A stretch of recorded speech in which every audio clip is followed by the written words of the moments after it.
si elle sera, le 4 mars prochain, à l'affiche de Meurtre en Béarn sur France 3 dans lequel elle donne la réplique à Catherine Marchal, l'ex-femme d'Olivier Marchal. Note de la rédaction, Isabelle Otero a toutefois décidé de laisser sa carrière d'actrice de côté afin de se consacrer à la cause environnementale, un sujet qui lui tient particulièrement à cœur. À tel point qu'elle s'est envolée il y a plus d'1 an, pour le Costa Rica, et qu'elle a posé ses valises dans un village écologiquement très préservé, a-t-elle précisé ce mardi 21 février pour Télémagazine.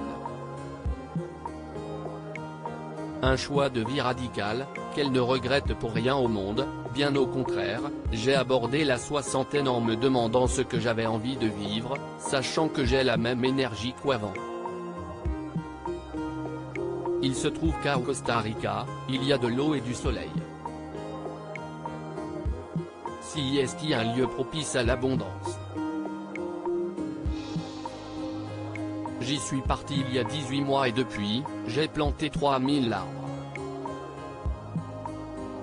Aujourd'hui, je suis même ostréicultrice. Maintenant, je suis dans le concret, et plus uniquement dans les mots. Je ne suis là que pour eux, mais elle préférerait tout de même avoir à ses côtés sa célèbre fille Anna Girardot, elle aussi comédienne de profession, note de la rédaction, ainsi que son petit-fils Jazz, qui sont quant à eux toujours installés en région parisienne. Quand je suis de retour, je ne suis là que pour eux, a-t-elle notamment confié au magazine. Mais elle est persuadée d'une chose, que l'expérience qu'elle vit actuellement sera bénéfique pour les futures générations, notamment pour son petit-fils. Ce que je prépare aujourd'hui, pour Jazz.